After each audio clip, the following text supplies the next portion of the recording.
Salam sejahtera. Perkenalkan, saya Elizabeth Rimawati, calon guru penggerak angkatan 10 dari SD Santo Yosef, Surabaya. Saya akan memaparkan tentang demonstrasi kontekstual, penerapan segitiga restitusi, modul 1.4 budaya positif.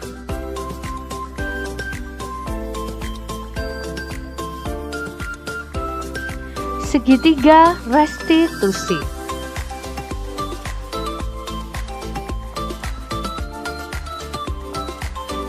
Segitiga restitusi. Restitusi adalah proses menciptakan kondisi bagi murid untuk memperbaiki kesalahan mereka, sehingga mereka bisa kembali pada kelompok mereka dengan karakter yang lebih kuat. Gosen 2004. Restitusi juga merupakan proses kolaboratif yang mengajarkan murid untuk mencari solusi untuk masalah mereka dan membantu murid berpikir tentang orang seperti apa yang mereka inginkan atau tujuan mulia dan bagaimana mereka harus memperlakukan orang lain. Menurut Gosen tahun 1996. Ciri-ciri restitusi. 1.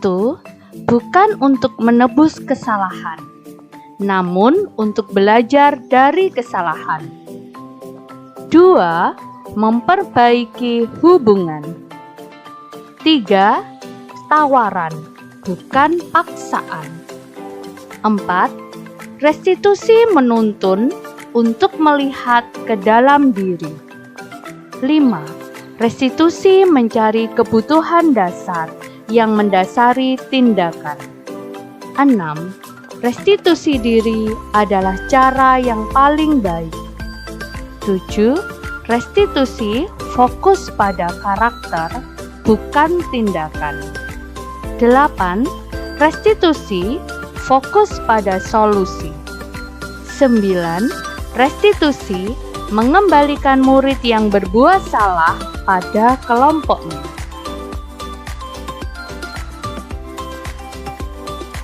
Segitiga restitusi. Yang pertama, menstabilkan identitas. Yang kedua, validasi tindakan yang salah. Dan yang ketiga, menanyakan keyakinan. Menstabilkan identitas atau stabilize the identity. Bertujuan untuk mengubah identitas anak dari orang yang gagal karena melakukan kesalahan menjadi orang yang sukses. Kita semua akan melakukan hal terbaik yang bisa kita lakukan. Validasi tindakan yang salah atau validate the misbehavior. Bertujuan untuk memenuhi kebutuhan dasar seperti penguasaan, kebebasan, kasih sayang dan rasa diterima, kesenangan, atau bertahan hidup. Mengenali dan mengakui kebutuhan murid akan memperbaiki hubungan dengan murid. Menanyakan keyakinan atau shake the belief. Murid akan diberi pertanyaan-pertanyaan bermakna untuk memunculkan motivasi secara intrinsik atau internal. Ketika identitas sukses telah tercapai dalam langkah 1 dan tingkah laku yang salah telah divalidasi dalam langkah 2, maka anak akan siap untuk dihubungkan dengan nilai-nilai yang dia percaya, dan berpindah menjadi orang yang dia inginkan.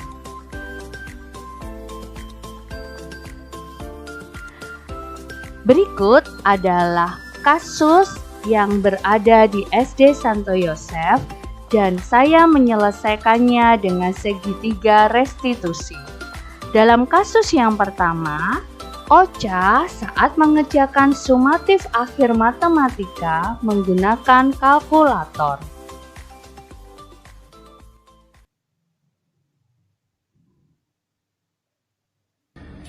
Ocha, apa benar kemarin saat sumatif akhir matematika kamu membawa kalkulator? Iya. Oke Ocha, Bu Eli tahu bahwa setiap orang itu pasti pernah melakukan kesalahan. Tetapi apakah boleh kita mengulangi kesalahan kita? Tidak boleh. Oke. Ocha sudah mengerti bahwa perbuatan Ocha itu tidak benar. Mengerti. Ya.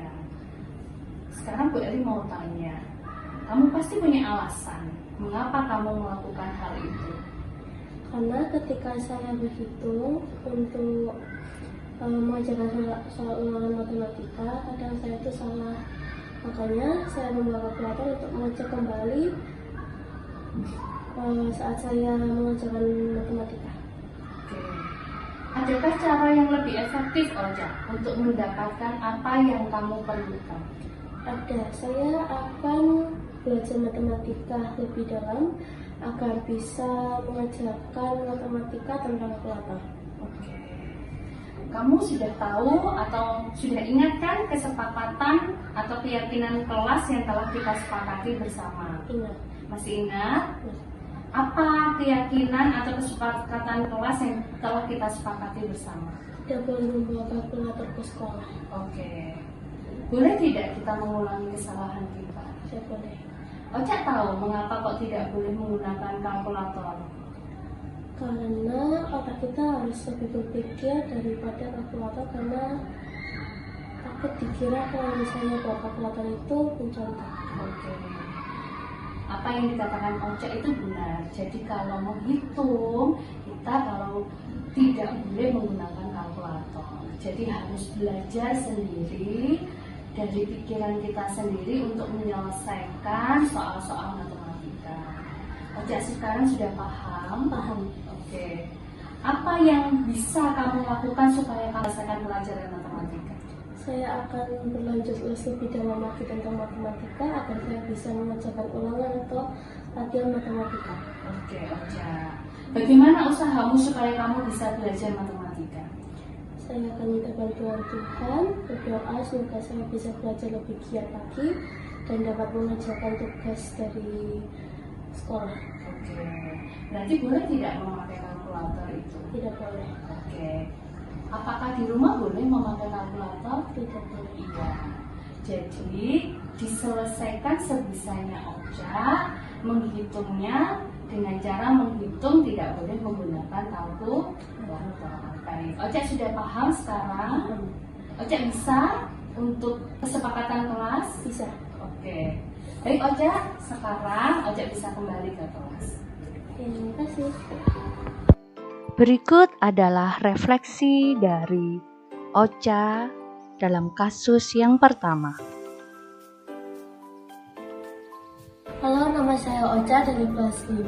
Saya sangat senang diajak berdiskusi dengan Bu Eli. Saya akan merefleksikan perbuatan saya yang kurang tepat. Saya akan belajar matematika lebih giat lagi agar saya dapat mengerjakan matematika lebih baik. Berikut adalah kasus yang kedua.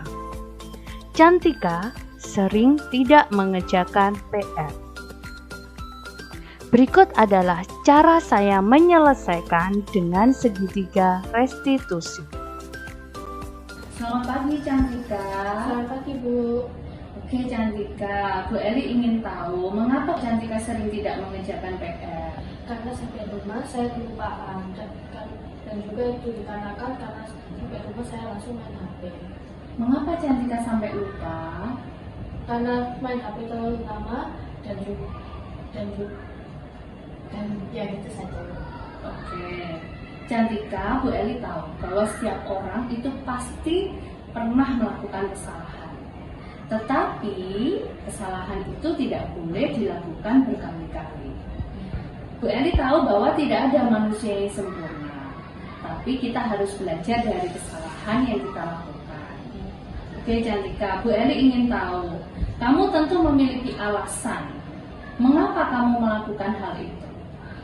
Karena kadang-kadang itu juga keikutan godaan malas membuat aku tidak mau kerjakan PR atau membuat aku lupa. Oke Cantika, menurut kamu adakah cara yang lebih efektif untuk mendapatkan apa yang kamu butuhkan saat itu? Saat itu bisa juga aku tidak memain HP dan langsung sampai rumah saya kerjakan PR tersebut agar nanti selesai dikerjakan aku langsung bisa baru main gadget. Oke. Kamu masih ingat keyakinan kelas yang sudah kita sepakati? Ya, ini Apa keyakinan kelas yang sudah kamu langgar, Cantika? tidak mengerjakan PR saat disuruh oleh ibu atau pak guru dan tidak seminggu. Oke. Menurut kamu perbuatan kamu betul atau salah, Cantika? Menurut salah. Oke. Apakah kamu mau mengulang lagi perbuatan kamu? Tidak mau. Kamu ingin menjadi orang seperti apa, Cantika? Saya ingin menjadi orang yang tertib, teliti, dan sering baca Mengapa Bapak Ibu Guru memberi PR, Cantika? agar pengetahuan ilmu tambah dan agar kita bisa mengerti pelajaran yang sudah dijelaskan oleh ibu atau bapak guru. Iya, betul sekali Cantika. Jadi Cantika sekarang harus berubah ya. Iya. Cantika jika ada PR atau tugas dari Bapak Ibu Guru yang harus dikerjakan di rumah, harus selalu dikerjakan. Ya, Cantika bisa menjadi anak yang baik. bisa. Apa yang Cantika ingin janji kepada Bu Eli? Saya ingin janji dengan aku bisa rajin belajar, mau mendengarkan pelajaran dan mau kerjakan PR dengan baik. Baik. Sekarang janji Cantika akan Bu Eli pegang. Nanti Cantika harus bisa berubah menjadi orang yang lebih baik lagi. Bisa Cantika? Bisa. Sanggup Cantika? Sanggup, Bu. Oke, sekarang Cantika silakan kembali ke kelas. Terima kasih, Bu.